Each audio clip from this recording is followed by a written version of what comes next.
하나님을 하나님으로 인정해야. 한번 따라합니다. 하나님을 하나님으로 인정해야. 하나님을 하나님으로 인정해야. 이러한 제목으로 은혜를 나누겠습니다. 모세오경 가운데 레위기서가 있죠. 근데 이 레위기서를 보게 되면 5가지 종류의 제사법이 나옵니다. 5가지 종류의 제사법. 무엇입니까? 번제, 소제, 화목제, 속죄제, 속건제입니다.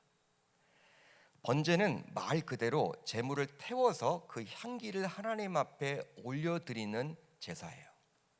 소제는 5가지 제사 가운데 유일하게 피가 없는 제사입니다. 그러다 보니 곡식, 밀가루 등 그런 것들을 가지고 제사를 드리죠. 피가 없으니까.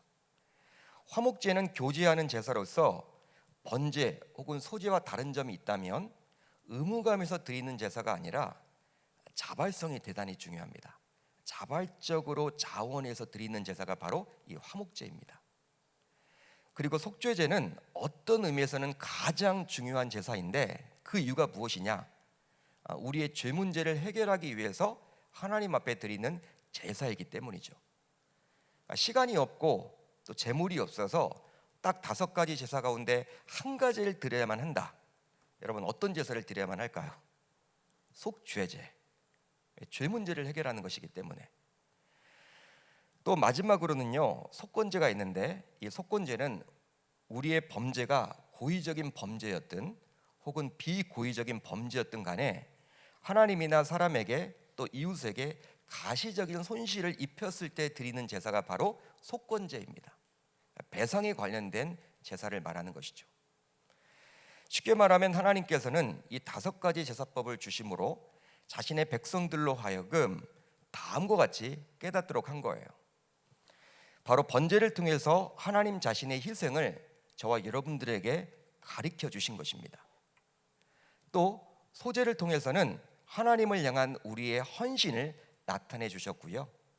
화목제를 통해서는 하나님과의 화목, 화평이 중요함을 가르쳐 주고 있고, 속죄제들을 통해서는 하나님과의 바른 관계가 중요하다. 이 죄가 있으면 안 된다. 이것을 지금 가르쳐 주고 있고, 마지막으로 속건제를 통해서는 한 걸음 더 나아가 우리들이 이웃들과 어떻게 관계를 맺어야 하는 것인지, 바른 관계를 어떻게 맺을 수 있는 것인지에 대해서 이야기를 해주고 있는 거예요. 그러니까 여러분, 제사라고 해서 이게 제사가 예배 아닙니까? 하나님께서는 예배를 통해서 우리들에게 주시는 메시지가 분명히 있다는 거예요. 이처럼 여러 장에 걸쳐서 아주 자세히 이 제사에 대해서 기록을 해주고 있죠. 그렇게 함으로 선민인 이스라엘 백성들이 이 제사법대로 제사를 드리기를 기대하셨습니다. 그렇다면 왜 하나님께서는 자신의 백성들에게 제사를 요구하시면서 이처럼 디테일하게 제사를 드리도록 하셨을까요? 너희들 그냥 알아서 드려라 라고 하면 좋잖아요. 자율권을 우리에게 주면 좋잖아요. 너희들 형편에 따라서 마음껏 그냥 드려라. 그렇게 하셔도 좋을 텐데 왜 그렇게 하지 않고 아주 디테일하게 번제를 어떻게 드려야 되고, 번제는 제물을 뭘 사용해야 되고, 소제는 어떻게 드려야 되고, 화목제는 어떤 때 드려야 되고, 여러분 이렇게 너무 구체적으로 막 그 읽어보면요, 와, 구약 시대에 살면 큰일 날 뻔했다. 지금이 훨씬 낫다. 이런 마음을 가질 정도로 이렇게 하나님은 너무나 이렇게 디테일하게 예배 드리라고 했단 말이에요. 그 이유는 과연 뭘까요? 바로 제사는 예배이기에 드리는 자가 아니라 받으시는 하나님이 원하시는 방법대로 드려야 함을 강조하기 위함입니다. 할렐루야. 따라서 하나님의 자녀로서 예배를 드리는 것이 중요한 것이 아니라 우리가 드리는 예배의 참된 대상인 하나님께서 받으시는 예배를 드리는 것이 더 중요하다는 거예요. 예배를 드리는 것보다도 하나님이 받으시는 예배를 드려야 하는 것이죠. 여러분, 우리들 모두 거기에 이제 초점을 맞추셔야 하는 거예요. 실제로 성경의 처음은 창세기인데요, 이 창세기를 보게 되면 1장은 무엇이 기록되어 있습니까? 창세기 1장은 무슨 내용이에요? 천지창조. 2장은 어떤 내용이에요? 에덴 동산 창설 및 가정을 세웠죠, 하나님께서. 3장은 어떤 내용입니까? 인간의 타락 및 에덴 동산에서 인간이 쫓겨나게 되죠.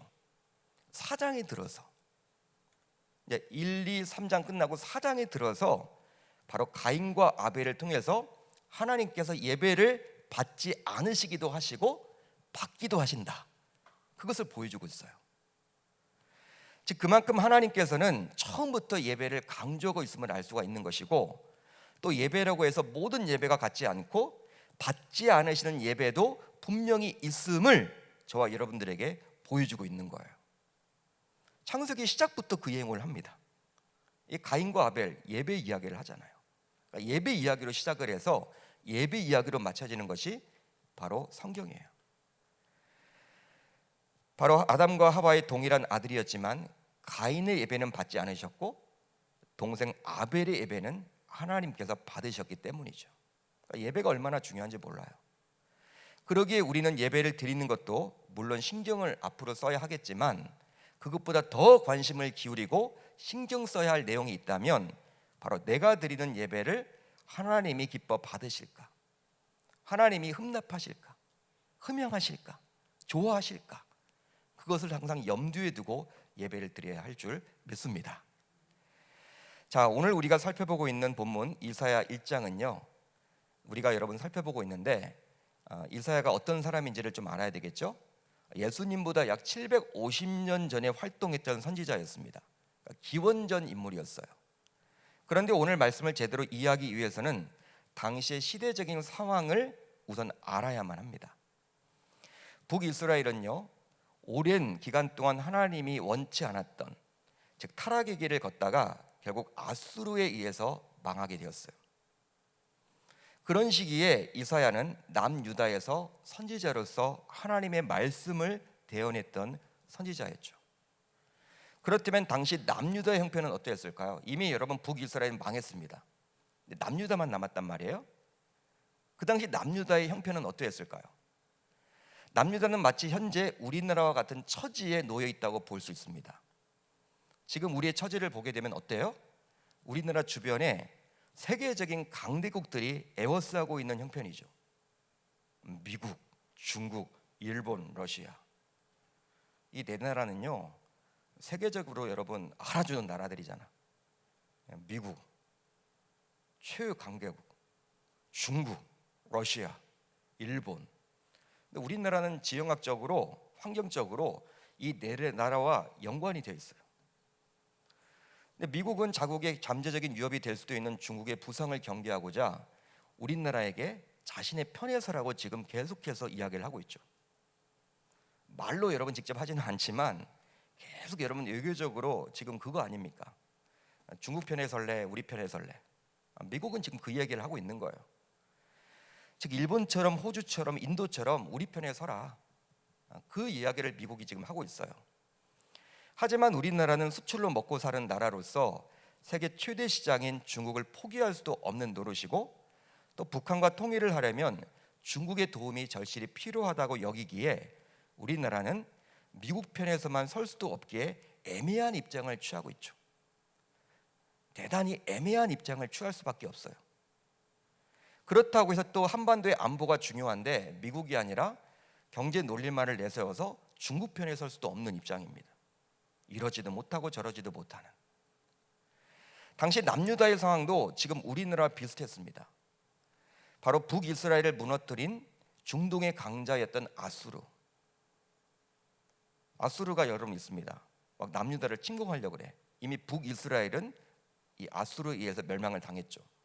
그뿐만이 아니라 새롭게 일어나고 있는 신흥 강자였던 바벨론. 바벨론의 눈치도 봐야 돼.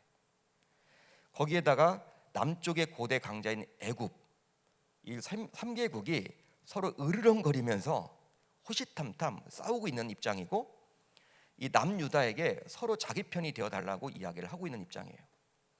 그렇기 때문에 남유다의 입장에서는요, 이 아수르의 눈치도 봐야 하고 바벨론의 눈치도 봐야 되고 또 애굽에도 보험을 들어야 되는 그런 입장이었어요. 애매한 입장을 취할 수밖에 없는 그런 상황이었단 말이에요. 한마디로 남유다는요, 당시 등거리 외교를 할 수밖에 없었습니다. 이쪽 편을 들 수도 없고 저쪽 편을 들 수도 없고 애매한 입장을 취할 수밖에 없는. 왜? 살려고. 살기 위해서. 그런데 문제는 국가적으로 엄중한 시기였음에도 불구하고 남유다는 정신을 차리지 못하고 북이스라엘과 똑같이 우상 숭배를 했다라는 데 문제가 있어요. 아니, 나라가 그렇게 위기면 온 백성이 이제 하나님의 말씀 중심으로 철저하게 회개 운동이 일어나고 예배가 여러분 회복되고 하면 좋은데, 그렇게 하지 못하고 여전히 지금 외교적으로는 안보적으로는 대단히 위협해서 언제 나라가 망할지 모르는 그런 형편 아닙니까? 주변 강국들이 호시탐탐 노리기 때문에 정신을 차리면 좋은데 정신을 차리지 못하고 우상숭배를 하는 거예요. 우상숭배를 북이스라엘처럼.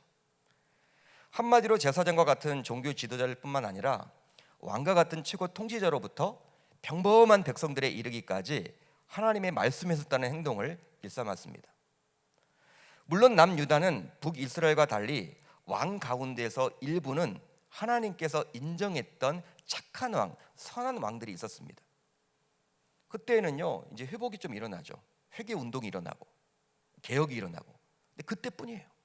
왕이 바뀌면요 예전으로 돌아가서 다시금 우상숭배를 하고 악행을 저지르는 거예요.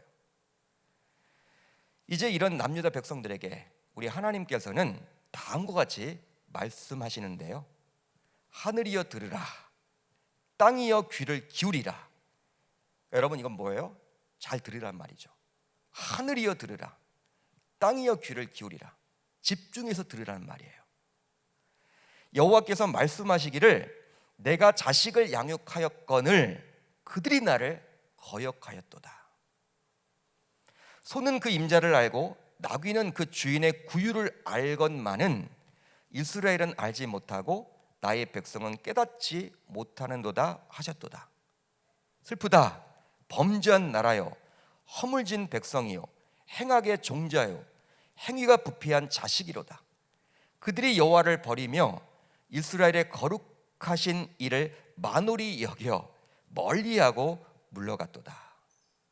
여러분 이 말씀 보면 어떤 마음이 느껴져요? 하나님의 안타까운 마음이 느껴지죠. 이 구절을 읽고 있노라면 하나님의 참담한 마음을 조금이나마 느낄 수가 있습니다. 야, 얼마나 힘들면 하나님이 이런 말씀을 하셨을까? 하나님께서는 이스라엘 백성들이 아비인 자신을 알아보지 못하고 거역하고 불순종하고 심지어는 버렸다라고 지금 한탄하고 있어요. 하나님이 지금 그런 말을 하고 있어요. 내 자식들이 나를 버렸다. 내 자식들이 불순종했다. 나를 거역했다. 그리고 나를 버려버렸다. 내 자식 이스라엘이 나를 버렸다라는 거예요. 그런데요 놀랍게도 당시 이스라엘 백성들은 하나님 앞에서 예배는 드렸다라는 데 문제가 있어요. 그것도 지속적으로 하나님께 제사를 드렸어요. 즉 우상을 숭배하며 하나님의 말씀에 불순종했기에 하나님을 버렸다며 하나님은 한탄을 하고 있는 입장인데도 불구하고 이스라엘 백성들, 남유다 백성들은 여전히 하나님 앞에 예배를 드리고 있었다는 데 문제가 있습니다. 실제로 이런 유다 백성들의 모습을 보면서 우리도 하나님의 말씀에 불순종하여 하나님의 마음을 아프게 함에도 여전히 예배를 드리고 있죠. 우리들의 모습을 지금 보는 것 같아요. 우리도 여러분 삶에서 하나님이 원하시지 않는 불순종을 많이 함에도 불구하고 예배 자리에 나와 있단 말이에요. 당시 백성들도 그리했다라는 거예요. 그게 바로 저와 여러분들의 모습이죠. 이제 이런 유다 백성들을 향해서 하나님께서는 11절 이하를 통해서 다음과 같이 말씀해주고 있는데요. 우리 한번 11절 12절을 같이 읽어봅니다. 시작. 여호와께서 말씀하시되 너희의 무수한 재물이 내게 무엇이 유익하뇨? 나는 순양의 번제와 살찐 짐승의 기름에 배불렀고 나는 수송아지나 어린 양이나 순념소의 피를 기뻐하지 아니하노라. 너희가 내 앞에 보이러 오니 이것을 누가 너희에게 요구하였느냐? 내 마당만 밟을 뿐이니라. 아멘. 하나님께서는 남유다 백성들이 예배를 드리고 있는 것에 대해서 그런 예배를 누가 요구했냐면 질책을 한 이후에 그들이 성전의 뜰만 밟고 갔다라고 지금 한탄해 하십니다. 그러니까 여러분 우리가 예배를 드릴 때 교회 뜰만 밟는 분들이 있다는 거예요. 잘못하면 교회에 나와서 예배를 드리는데 하나님과는 상관없는 예배를 드릴 수 있다는 거예요. 그걸 지금 경고해주고 있는 것이죠. 당시 남유다 백성들이 그리에 살았다는 거야. 제물을 누가 바치라고 했느냐? 누가 너희들 보고 제사 드리라고 했느냐? 내가 그런 거 요구하지 않았다, 그 말이에요. 하나님이 너희들은 그냥 교회들만, 성전들만 밟고 간 것이다, 한탄한탄 하고 계세요. 그렇습니다. 하나님께서 당시 남유다 백성들에게 화를 내신 것은 그들이 예배를 드리지 않아서가 결코 아닙니다. 하나님이 화를 내시잖아요. 지금 한탄하시잖아요. 그들이 예배를 드리지 않아서가 아니라는 거예요. 즉 그들은 여전히 찬양도 했고 기도도 했으며 말씀도 들었고 헌금도 했고 봉사도 했고 새벽 제단도 쌓았고 심지어는 기도 11조에도 참여를 하셨어요. 한마디로 예배의 자리에 항상 있었습니다. 그러기에 그것이 문제가 될 수는 없어요. 그렇다면 무엇이 남유다 백성들의 문제였습니까? 바로 하나님이 원하시지 않는 예배를 드렸던 거예요. 하나님이 원하시는 예배를 드리지 못한 것이 문제였죠. 하나님께서 받으시는 예배를 드리지 못한 것이 문제가 되었다는 거예요. 즉 남유다 백성들은 예배는 드렸지만 예배의 대상인 하나님을 하나님으로 인정하지 않았습니다. 무슨 말이냐면 하나님은 유일신이시죠. 그렇기 때문에 존중받기에 합당하신 유일하신 분이에요. 그분만이 존중을 받아야만 해. 왜? 유일신이니까. 그런데 당시 남유다 백성들은 하나님께 예배를 드리면서도 가나안 땅에 거주하던 백성들이 섬겼던 풍요의 신인 이 바알도 함께 섬겼습니다. 북이스라엘처럼. 그러다 보니 하나님의 입장에서는 이것을 결코 용납할 수가 없었던 거예요. 용납이 안 되는 거예요. 바로 자신이 하나님으로 인정받지 못했기 때문에. 그렇습니다. 하나님을 하나님으로 인정한다면 결코 하나님 이외의 다른 무언가를 섬기고 예배할 수는 없겠죠. 그런데 당시 남유다 백성들은 하나님과 바알을 모두 섬겼고 예배했기에 하나님께서는 그 예배를 받지 않으셨고 오히려 불쾌하게 여기셨으며 결국 백성들에게 화를 내셨습니다. 그거 아니라는 것이죠. 하나님을 하나님으로 대접해드리지 못한 거예요. 인정해드리지 못한 거예요.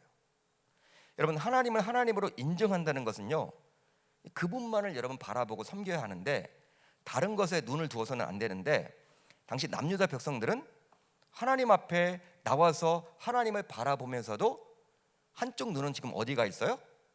바알에 가 있었던 것이죠. 따라서 우리의 예배에서 회복되어야 할 것이 있다면 바로 하나님을 하나님으로 인정하고 대접하는 것입니다. 여러분 믿으시면 아멘. 믿으시면 아멘. 당시 남유다 백성들은 바알에게 마음을 빼앗기면서도 하나님께 예배도 드렸는데요. 그렇다면 그 이유는 무엇 때문일까요? 이유가 있을 거 아닙니까? 우선 계속해서 드려왔기에 그냥 별 생각 없이 드려온 거예요. 그러니까 예배를 여러분 그냥 별 생각 없이 계속해서 주일이니까 드려온 거야. 계속. 솔직히 우리들 가운데서도 오랫동안 신앙생활을 해오신 분들은 주일만 되면 그냥 아무 생각 없이 예배를 드리는 분들이 있죠. 주일이니까 예배 드리는 거야. 그러니까 주일이니까 예배 드린대. 말이 안 되는 거예요, 여러분. 여러분 주일이 뭔지도 모르는 거야. 그냥 습관이 된 거예요. 한마디로 예배를 통해서 하나님을 만나는 것이 중요한데 결국 그렇지 못하고 그냥 주일이니까 예배를 드리는 것 중요하다고 여기는 분들이 있습니다. 따라서 우리 예배를 점검해 보셔서 행여나 그냥 주일이기에 습관처럼 예배를 드리고 있다면 당시 남유다 백성들과 별반 다르지 않다라고 여기시고 앞으로 그렇게 해서는 결코 아니 될 줄 믿습니다. 믿습니다. 다음으로 바알에게만 올인하기에는 불안한 마음이 있기에 하나님도 놓지 못했던 것이죠. 바알에게만 올인하기에는 뭔가 좀 불안해, 찝찝해. 하나님도 여러분 놓지 않으려고 예배에 참여하는 거예요. 당시 주변 사람들이 바알은 풍요를 준다고 여겼기에 그 바알을 섬기면서도 그 바알만 섬기기에는 뭔가 불안한 것이죠. 그러다 보니 바알을 섬기면서도 하나님을 놓지 않기 위해서 예배의 자리는 지켰던 거예요. 이런 남유다 백성들의 사고 속에는 다다익선이라는 생각이 가득했습니다. 다다익선, 많으면 많을수록 좋다. 들어보셨죠? 많으면 많을수록 좋다. 요즘 신자들 가운데 주중에는 하나님이 아닌 세상의 가치관을 그대로 따라 살면서도 주일에는 열심히 하나님께 예배를 드리는 분들이 있습니다. 바로 세상의 가치관만을 따라 살려니 그것이 두렵기도 하고, 그렇다고 해서 남들 다 아는 세상의 가치관을 버릴 수도 없다 보니 주일에는 예배를 드리는 거예요. 그렇게 하면 마음에 평안이 있기도 하고 또 안전하다고 여겨지기 때문에, 본인이 그렇게 생각을 하기 때문에 그렇게 드리는 거예요. 여러분, 어쩌면 많은 기독신자들이 세상의 가치관인 돈을 섬기며 또 하나님께도 예배를 드리고 있지 않나요? 마치 당시 남유다 백성들이 풍요의 신이었던 바알, 즉 돈과 하나님을 모두 섬기고 있었듯이 말입니다. 그러니까 여러분, 우리들과 똑같은 거예요. 당시 남유다 백성들이. 그러나 분명한 것은 이렇게 드린 예배는 아무리 하나님께 예배를 드렸다고 해도 자신들의 만족과 유익과 행복을 위해서 드린 예배이기에 하나님이 기뻐받지 않으실 줄 믿습니다. 기뻐받지 않는다라는 거예요. 하나님이 원치 않으신다라는 거예요. 그렇습니다. 우리들 모두 당시 남유다 백성들처럼 하나님께 예배를 드리고 있기는 하지만 하나님을 하나님으로 인정하지 못하는 예배를 드리다 보니까 우리는 교회 마당만 밟고 가곤 하는 거예요. 교회의 마당만 밟고 가는 예배. 오늘 이사야 선지자를 통해서 하나님이 지금 우리들에게 이야기해주고 있잖아요. 너희들 그런 예배를 지금 드리고 있지 않냐. 이것은 너무나 안타까운 현실이죠. 안타까운 일입니다. 이런 우리가 드리고 있는 예배를 바라보면서 이제 하나님께서는 다음과 같이 저와 여러분들에게 권면을 해주고 있는데요. 자, 오늘 본문 16절로 17절입니다. 우리 한번 같이 읽어봅니다. 시작. 너희는 스스로 씻으며 스스로 깨끗하게 하여 내 목전에서 너희 악한 행실을 버리며 악행을 그치고 선행을 배우며 정의를 구하며 학대받는 자를 도와주며 고아를 위하여 신원하며 과부를 위하여 변호하라 하셨느니라. 아멘. 하나님께서는 우리들이 예배를 드리기 전에 우선 죄를 철저하게 회개하라고 말씀하십니다. 죄를 철저하게 회개해라. 회복의 방법이에요. 교회 뜰만 밟지 않고 가려면 이렇게 하라는 거예요. 자, 너희는 스스로 씻으며 스스로 깨끗하게 하여 내 목전에서 너희 악한 행실을 버리며 악행을 그치고. 결단하셔야 돼요. 진정한 회개가 없는, 즉 뭐라 할까요? 죄로 가득한 상태에서는 하나님께서 받으시는 예배를 드릴 수가 없다라는 것이죠. 여러분, 하나님 만나기를 원하세요? 예배 시간에 우리의 죄 문제를 해결하셔야 돼. 죄를 가지고 나온 상태에서는요, 하나님을 진짜 만나질 못해요. 예전에, 요즘에 부흥 집회는 많이 없죠. 부흥 사경회를 요즘에 많이 하지. 예전에 부흥 집회를 가게 되면 첫날 밤에는 항상 강사 목사님이 뭘 강조해요? 회개. 막 눈물 콧물 다 쏟도록 하잖아. 회개하지 않으면 이틀날 3일날 은혜 못 받아요. 영적인 원리가 그러기 때문에 그렇게 하는 거야. 여러분, 죄가 가득한 상태에서 하나님께서 받으시는 예배를 드릴 수 없는 이유가 무엇이냐면 바로 하나님을 하나님으로 인정할 수 없기 때문에 그리하는 거예요. 죄가 있는 상태에서는. 따라서 하나님만이 아니라 세상의 가치관을 하나님처럼 여겼던 모든 죄악을 우선 회개해야 할 줄 믿습니다. 믿습니다. 다음으로 회개에 따른 삶의 변화가 동반되어야 합니다. 회개에 따른 삶의 변화가 동반되어야 해요. 선행을 배우며 정의를 구하며 학대받은 자를 도와주며 고아를 위하여 신원하며 과부를 위하여 변호하라. 아주 리얼하게 구체적으로 이야기를 해주고 있죠. 이렇게 하라는 거예요. 실제로 회개를 했다면 이제 그 회개가 진짜임을 증명할 수 있어야 하는데 바로 어려운 이웃을 돌아보는 것이 우리의 예배를 회복할 수 있는 중요한 원리임을 결코 놓쳐서는 아니 된다라는 거예요. 할렐루야. 하나님이 뭘 원하실까요? 하나님 사랑, 이웃 사랑 아닙니까? 그게 여러분 율법이에요. 그게 하나님의 마음인 거예요. 하나님과의 관계가 회복되었으면 이제 그 하나님께서 우리에게 주셨던 그 은혜와 사랑을 가지고 누구에게 다가가야 돼요? 이웃에게. 교회 공동체 내에 어려운 사람들이 있는지 살펴봐야 하는 것이죠. 여러분, 이유가 있습니다. 바로 죄는 근본적으로 이기심의 발로이기 때문에 그리하는 거예요. 그러니까 죄라는 것은 이기심입니다. 근데 내가 누군가를 돕는다라는 것은요, 이타심의 발로죠.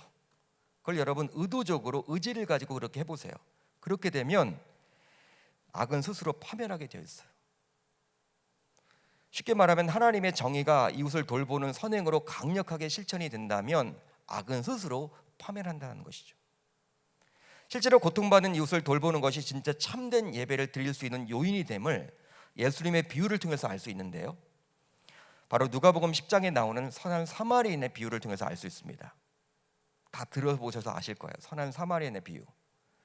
이 비유를 보게 되면 예수님께서는 의도적으로 강도 만난 자를 돌보지 않았던 제사장과 레위인을 등장시킵니다.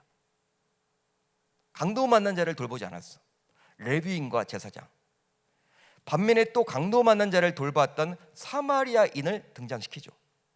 등장시켜서 어떻게 해요? 이 두 부류를 대조시킵니다. 그렇다면 이 제사장과 레위인은 무엇과 관련이 있던 사람이었을까요? 뭐와 연관되어 있습니까? 제사장과 레위인은 제사, 즉 예배와 관련된 사람들이죠. 따라서 우리가 생각해 볼 수 있는 것은 아마도 제사장과 레위인은 잠시 후 제사를 드려야만 했기 때문에 강도 만난 자가 죽었다고 여겼기에, 여러분, 이 부정한 자잖아요. 시신은 그렇게 되면 자기가 예배를 못 드려요. 예배 집례를 못해. 부정한 자와 접촉한 사람이 어떻게 예배를 드립니까? 율법에 따라 못 드리죠. 그렇기 때문에 그냥 그 현장을 지나쳤던 거예요. 왜? 예배가 중요하다고 여겼기 때문에. 하나님 앞에 나는 예배를 드려야 되는데 강도 만난 자가 지금 거반 죽은 사람 딱 봤잖아. 죽었어. 자기가 보기엔 죽었어. 가보지도 않은 거예요. 왜? 죽은 사람 시체를 옆에 접촉하게 되면 하나님 앞에 예배를 못 드리거든. 바로 제사를 드리기 전에 부정하다고 여겼던 죽은 시체를 접촉해서는 아니 되었기 때문에 그냥 지나쳤던 거예요. 하지만 사마리아인은 강도 만난 자에게 다가가서 그를 위기 속에서 구해주죠. 결론적으로 예수님께서는 강도 만난 자의 참된 이웃은 바로 누구였다? 강도 만난 자를 돌봐주었던 사마리아인이라고 말씀해 주심으로 하나님이 받으시는 참된 예배의 선제 조건은 바로 이웃의 아픔을 나 몰라라 해서는 아니 된다라고 이야기해 주고 있는 거예요. 할렐루야. 할렐루야. 아주 중요한 원리입니다. 따라서 우리는 예배를 앞두고 우리에게 도움을 청한 자의 손길이 있다면 어떻게 해서든지 그 사람의 처지를 헤아려서 그 사람을 도울 수 있어야 하는 거예요. 여러분, 토요일 날이라도 뭐 이렇게 신문을 보거나 아니면 뉴스를 보았을 때 막 진짜 마음 아파하는 그런 가정들이 있잖아요. 그걸로 끝내서는 안 되고 어떻게 해서든지 여러분 도와야 돼. 그리고 아주 주일날 나와서 예배 드려야 된다는 거예요. 우리 교회 공동체가 아니더라도. 여러분, 그런 것들을 바라보고 그냥 지나친다? 그 예배를 하나님이 받으실까요? 그거 아니라는 거예요. 이처럼 말씀을 따라 회개하고 어려운 사람에게 선을 베풀게 되면 하나님께서는 이제 다음과 같이 해주시겠다라고 약속을 해주고 있습니다. 자, 18절 19절을 같이 봅니다. 시작. 여호와께서 말씀하시되 오라 우리가 서로 변론하자. 너희의 죄가 주홍 같을지라도 눈과 같이 희어질 것이요 진홍같이 붉을지라도 양털같이 희게 되리라. 너희가 즐겨 순종하면 땅의 아름다운 소산을 먹을 것이요 주홍같이 진홍같이 붉어 쉽게 지워지지 않은 극악무도한 죄악일지라도 하나님께 회개하고 선을 행하게 된다면 우리 하나님께서는 마음을 돌이키사 그 죄악을 눈과 같이 또 양털같이 희게 만들어 주시겠다고 약속해 주십니다. 아멘. 여러분, 그런 상태에서 드린 예배 하나님이 흠양하시는 것이죠. 받아주시는 것이죠. 왜? 하나님을 하나님으로 인정하는 예배이기 때문에. 하나님의 마음이 그거라는 거예요. 하나님이 뭘 원하세요? 회개하고 이웃들을 돌아보는 것을 원하는데 그렇게를 하면 그 행동을 그대로 우리가 한다면 하나님을 하나님으로 인정하는 거기 때문에 그런 상태에서 예배를 드린다, 하나님이 그 예배를 안 받을 수가 없다는 것이죠. 여러분, 우리가 작년에도 이렇게 우리가 해외 선교지 또 농촌 교회를 도왔죠. 우리가 직접 가진 못하지만 우리가 여러분 십시일반 다 걷어가지고 헌금을, 우리도 어렵지만 그 도왔단 말이에요. 그렇게 한 이유가 있습니다. 단순히 우리 교회 이름을 내기 위한 게 아니에요. 우리 성도님들의 예배가 하나님께 인정받고 상달되기 위한 영적 원리를 제가 알고 있었기 때문에 그렇게 하자고 한 거예요. 여러분들이 작년 순종하셨죠. 하나님이 얼마나 기뻐 받으셨을까요? 왜? 하나님이 그걸 원하시기 때문에. 그러니까 우리는 여러분 그렇게 해야 돼요. 항상 구제, 선교, 전도, 이걸 놓쳐서는요, 이 구제, 선교, 전도는 예배와 여러분 떨어질 수가 없는 거예요. 뗄래야 뗄 수 없는 거야. 그걸 해야지만 하나님이 우리 예배를 받아주신다는 거예요. 할렐루야. 그러니까 여러분, 우리의 영적 원리가 바로 그거예요. 우리 교회 이름 낸다, 그거 아닙니다. 여러분, 하나님이 정말 그것을 원하시기 때문에 하는 거죠. 이제 말씀을 정리하겠습니다. 혹시 여러분들은 어떻게 예배를 드리고 계십니까? 나름대로 예배를 잘 드리고 있다고 스스로 여기지는 않습니까? 그러나 우리가 매일 예배 시간마다 놓쳐서는 아니 되는 것이 있으니 바로 하나님을 하나님으로 인정하는 가운데 예배를 드려야만 한다라는 사실이에요. 따라서 이제부터 결단하시면 좋겠습니다. 내 민족과 내 만족과 내 행복과 내가 그냥 잘 살기 위해서, 복받기 위해서 드리는 예배가 아니라 예배의 참된 주인공 되시는 하나님이 기뻐 받으시는 예배를 드리겠노라고 다짐하고 결단하고 돌아갈 수 있기를 우리 주님의 이름으로 축원합니다. 축원합니다. 바로 이사야 선지자를 통해서 하나님이 그런 말씀을 해주고 계시잖아요. 나를 좀 인정해달라, 나를 대접해달라. 너희들도 예배 드리고는 있어. 그렇지만 너희들은 지금 교회들만 밟고 가는 거 있는 거야. 여러분, 교회 마당만 밟고 가서는 안 되잖아요. 우리가 예배를 드리는데 기왕 이 코로나 시대 속에서 우리 예배를 다시금 점검해서 하나님이 기뻐 받으시는, 하나님을 하나님으로 인정했더니 하나님이 이렇게 이 예배를 기뻐 받으셨구나, 그걸 느낄 수 있는 저와 여러분들의 삶이 되실 수 있기를 우리 주님의 이름으로 축복하고, 또 무엇보다도 우리가 코로나 이후에 그런 예배를 드림으로 하나님이 우리 교회를 이렇게 주목하시고 또 우리 교회를 기뻐 받아 주셔서 이 시대 속에서 놀랍게 사용하는 우리 교회가 되었으면 좋겠습니다. 그런 은혜가 넘칠 수 있기를 바랍니다.